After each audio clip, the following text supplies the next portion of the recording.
आपके ललन सिंह जी और विजय सिन्हा जी, ये तो दोनों इतने बड़े नौटंकीबाज हुए हैं। यहाँ की तीन समस्या है, इसको ये मानिए ललन सिंह बोल दिए उस समय कि ये आपका पहला पूर्व पास हो गया, ये 200 इतना करोड़ का आपका सैंक्शन हो गया, ये आपका 3 महीना में कंप्लीट हो जाएगा। उसके बाद वो एमपी बन गए, केंद्रीय मंत्री बन गए, कहानी खत्म हो गया। उसके बाद कहाँ गया वो मतलब जगह, और कहाँ गया वो एस्टीमेट, और कहाँ गया कुछ नहीं हुआ। उसके बाद आए विजय सिन्हा जी हैं, फिर गए वो जगह देखने के लिए। ये कहानी है आपका, यही आपका एमपी इलेक्शन के बाद ये भी कभी यहाँ देख रहे। तो जब मानिए ललन सिंह ने जिस जगह को पास करवा दी है, जिसके लिए आपका राशि पास हो गया, तो फिर विजय सिन्हा जी खोजने क्या गए। अब आ जाइए तीसरा फेज में।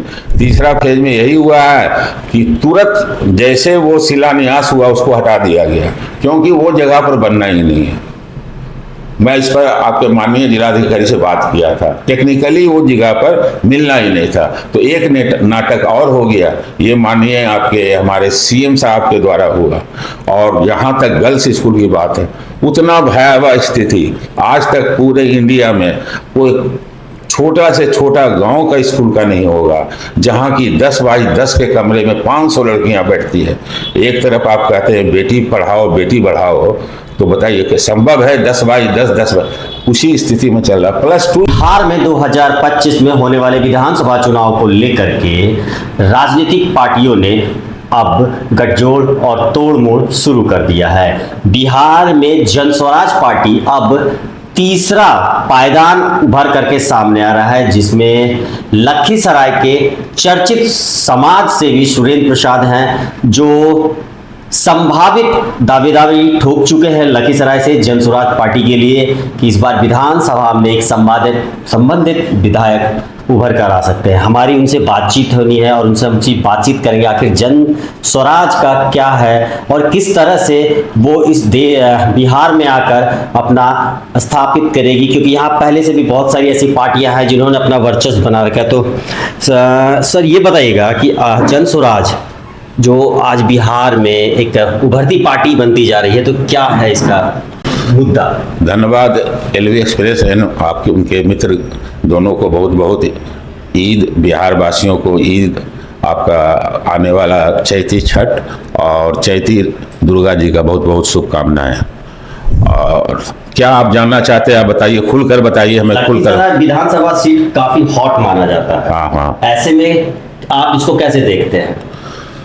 देखिए, कोई भी सीट हॉट या कोल्ड नहीं होता है, वो सब सारा डिपेंड करता है कैंडिडेट पर, समझ गए ना। अगर सही कैंडिडेट हो तो वहाँ पर हॉट कूल हो जाता है, ठीक है ना। तो मेरा काम, मेरे पार्टी का काम यही है कि इस बार पूरे बिहार में परिवर्तन लाना है। और परिवर्तन का जो नारा है वो है शिक्षा और स्वास्थ्य, जो कि आम जनता वो 70 साल में नहीं मिला। जो भी शिक्षा और स्वास्थ्य मिला वो बड़े बड़े पूंजीपति पैसे वाले को मिला। हमारे नेता सूत्रधार प्रशांत किशोर जी को यही कहना है कि हम निचले तबके के लोगों को शिक्षित करूंगा, उनको अच्छा स्वास्थ्य दूंगा, रोजगार दूंगा, तो यहाँ का सारा समस्या खत्म हो जाएगा। जैसे कि अगर एक घर में अगर कोई नौकरी में चला जाता है या कोई रोजगार बना लेता है तो पूरे परिवार सेटल कर जाता है। तो इनका यही सही नारा है कि हम लोगों को सही शिक्षा, सही रोजगार और सही स्वास्थ्य। अब रह गई आपका जो हॉट सीट की बात है, यहाँ आपको मालूम ही होगा कि लखीसराय विधानसभा में पिछले 30 साल से एक खास लोग ही जीत रहे थे, और वो लोग सिर्फ लखीसराय के ही वोट से जीत रहे थे। और लखीसराय के वोट में भी खास करके यहाँ व्यवसायियों का वोट है। और आपको मालूम होना चाहिए कि मैं नेशनल चैम्बर ऑफ कॉमर्स का प्रेसिडेंट भी हूँ। हमारे 3000 बिजनेसमैन है, मेंबर है। अगर उसको एवरेज 6 से गुना किया जाए तो 10,000 तो मेरा ये अपना जो नेशनल चैम्बर कॉमर्स का जो सदस्य है उसका वोट है। बाकी और भी यहाँ व्यवसायी है जो कि हमसे जुड़े हुए नहीं हैं, जुड़े हुए इंडस्ट्रीज की सदस्य नहीं बने हैं। तो इस बार लखीसराय का जो शहर का वोट है वो पूरा हमको मिलने जा रहा है और जिस वोट से वो दूसरे पार्टी, इसलिए हमको कहीं पर कोई कन्फ्यूजन नहीं है कि हम उन लोग से आगे कैसे बढ़ेंगे। अब उन लोग को सोचना है कि आपस में जो खास लोगों का वोट है कैसे बांटेंगे, नहीं बांटे, हमारा वोट नहीं बंटने वाला है। प्रशांत किशोर एक बड़े रणनीतिकार माने जाते हैं, लेकिन लखीसराय में दोनों सीटों पर काफी पुराने और दमखम के नेता हैं, तो ऐसे में क्या संभावनाएं दिख रही हैं? देखिए, सबसे पहली बात है जन स्वराज पहली बार इलेक्शन लड़ने जा रही, तो जब इलेक्शन पहली बार लड़ने जा रही है तो उसका कोई एमएलए विधायक मंत्री पहले से तो हो गया। अब जहां रह गया कि जन स्वराज की ताकत, जन स्वराज की पहला ताकत देखने को मिला 2 अक्टूबर 24 को। 2 साल जब पूरा हुआ था इनका पैदल मार्च करके, और उसी दिन हम लोग का जन स्वराज मंच से जन स्वराज पार्टी आज तक 1,35,000 आपका वेटनरी ग्राउंड में कभी नहीं भीड़ जुटा था, चाहे वो 40 साल के पुराने यहाँ मंत्री आए, संतरी आए। एक पहला ये हुआ। विगत आपका 4 महीना पहले जो 4 उपचुनाव हुआ, तो आपको अच्छी तरह से मालूम होगा कि जो 30 साल का पार्टियां थी उसको 11% वोट आया और जन स्वराज को 10% वोट आया। एक जगह तो जन स्वराज को लगभग 60,000 वोट आया, एक जगह 22,000। जबकि 2 अक्टूबर 24 को पार्टी का स्थापना हुआ और नवंबर में चुनाव हो गया। इसी बीच में नॉमिनेशन था, इसी बीच में कैंडिडेट भी चुनना था। इसके बाद फिर एक तिरहुत में एमएलसी का चुनाव हुआ, वहाँ तो और गजब का रिजल्ट आया। वो जेडीयू सीट से खाली हुआ था, मानिए आपके डॉक्टर देवेंद्र नाथ ठाकुर के सीट से खाली हुए थे, वो जो आपका एमपी बन गए थे। तो वहाँ तो जेडीयू का सीट चौथा नंबर पर चला गया, पहला जो जीतने वाले थे निर्दलीय और सेकंड में जेडीयू। तो ये सब इतना कम समय में अच्छा अच्छा जो हो रहा है, इससे हमारे प्रशांत किशोर जी का भी मनोबल बढ़ रहा है, हम लोग का भी बढ़ रहा है। हम जहाँ भी जाते हैं वहाँ बढ़ रहे हैं।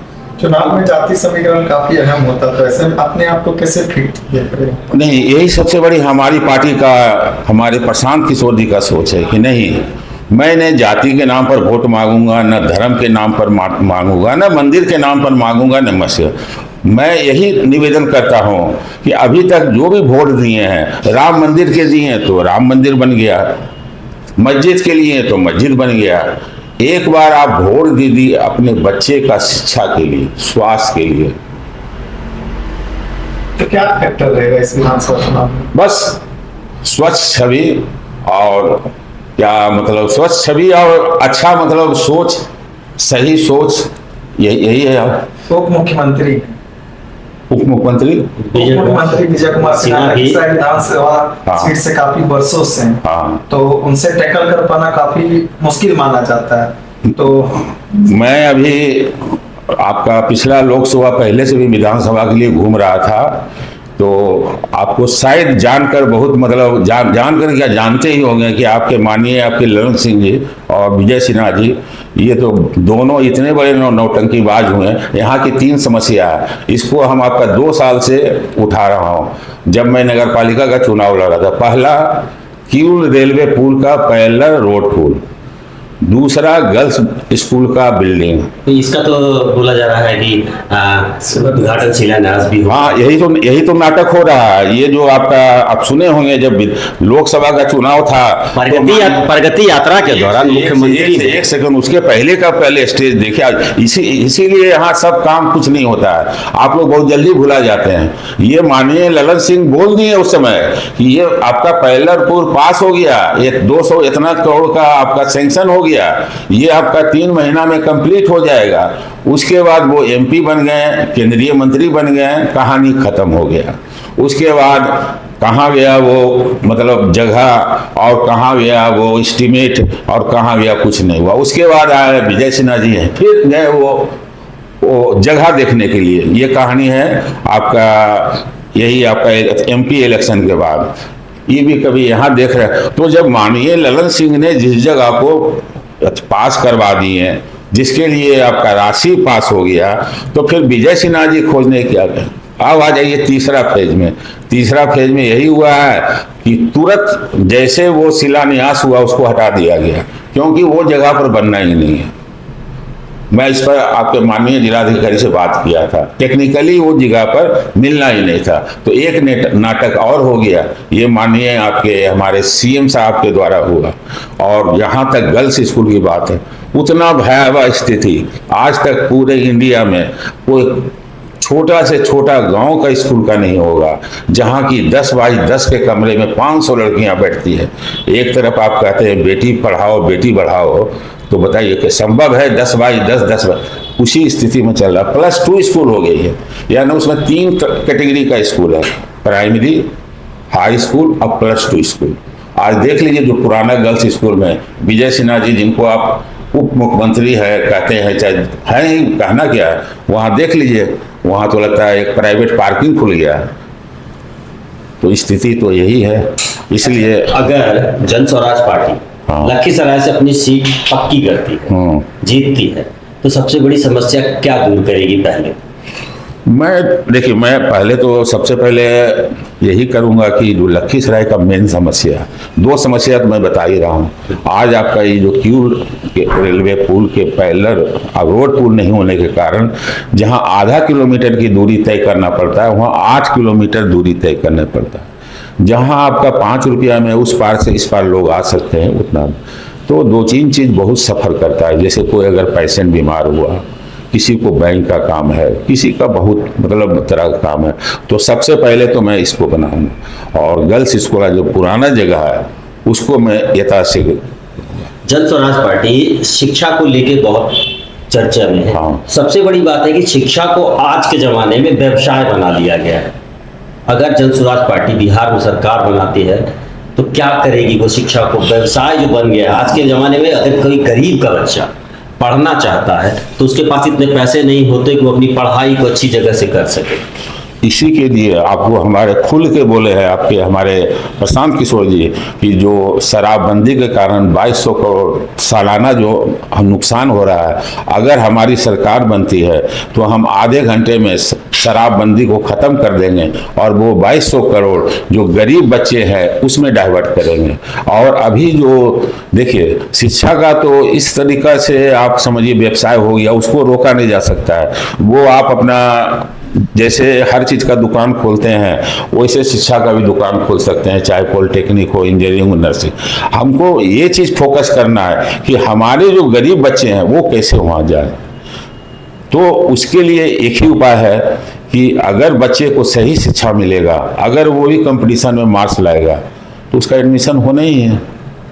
बस क्यों ना फिर हम सरकारी व्यवस्था की शिक्षा को इतना सुदूर करें कि हमारे बच्चे सरकारी स्कूलों में ही पढ़ें, क्योंकि अब तो बिहार सरकार बीपीएससी से टीचरों को लेके आ रही है। नहीं, बिल्कुल सही है, ऐसा नहीं है। देखिए हम भी आप जिस समय का पढ़े हुए हैं, LLB किए हुए हैं, वो सरकारी स्कूल से ही किए हैं। ऐसी बात नहीं है कि सरकारी स्कूल के बच्चे कुछ नहीं कर सकते। दिक्कत क्या है कि इतने ज़्यादा ने प्राइवेट कॉलेजेस जो आ गया है ना, जिसके सामने क्या है कि सारे जो कैंपस चला जाता है उधर, और अगर सरकारी कॉलेज, तो हमको अब ऐसा करना है कि हमारा जो सरकारी किसी भी प्रकार का कॉलेज है, इंजीनियरिंग कॉलेज है, डिप्लोमा है, वहाँ भी कैंपस है। और ये अगर सरकार चाहेगा तो निश्चित आएगा। आज क्यों बेंगलोर में कैंपस क्यों जाता है, पूना में क्यों जाता है? वहाँ की सरकार है ना, वो जो भी उद्योगपति है जो कि मतलब कैंपस लेके आता है उनसे कोऑर्डिनेट करके रखते हैं। तो यहाँ का भी सरकार को कॉलेज खोलने से नहीं होगा। आज क्यों जाएगा? नंदनवा में कॉलेज इंजीनियरिंग खुल गया तो क्यों आएगा बम्बई से कैंपस यहाँ करने के लिए? वो बम्बई के पास ही क्यों नहीं चला जाएगा? तो ये सब चीज़ हमारी सरकार करेगा। अगर कॉलेज सरकारी है तो वहाँ भी वैसा ही कैंपस आएगा जैसे बड़े बड़े शहरों में, मतलब बड़े बड़े इंस्टीट्यूट में आना है। वर्तमान की सरकार, लालू यादव की सरकार को जंगल राज कहती थी, लेकिन वर्तमान में भी बिहार में क्राइम का जो ग्राफ है वो हद से आगे बढ़ता जा रहा है। देखिए ऐसा है कि सबका एक अच्छा समय, एक खराब समय होता है। एक लालू जी का भी बहुत अच्छा समय था। मैं जब रिक्शा पर चढ़ता था, उस समय विद्यार्थी था, तो उस समय जो रिक्शा वाले जो बोलते थे, चाहे मजदूरा क्वालिटी कोई बोलते थे, उनकी बहुत सारी बड़ाई करता। लेकिन अच्छा से खराब होने में ज़्यादा समय नहीं लगता है ना? अच्छा होने में बहुत समय लगता है। तो लालू जी की स्थिति वही हुआ। अच्छा तो जरूर हो गया, लेकिन अच्छा से खराब होने में इनकी स्थिति भी वही है, नीतीश जी का। हमारे केजरीवाल जी क्या है, सिर्फ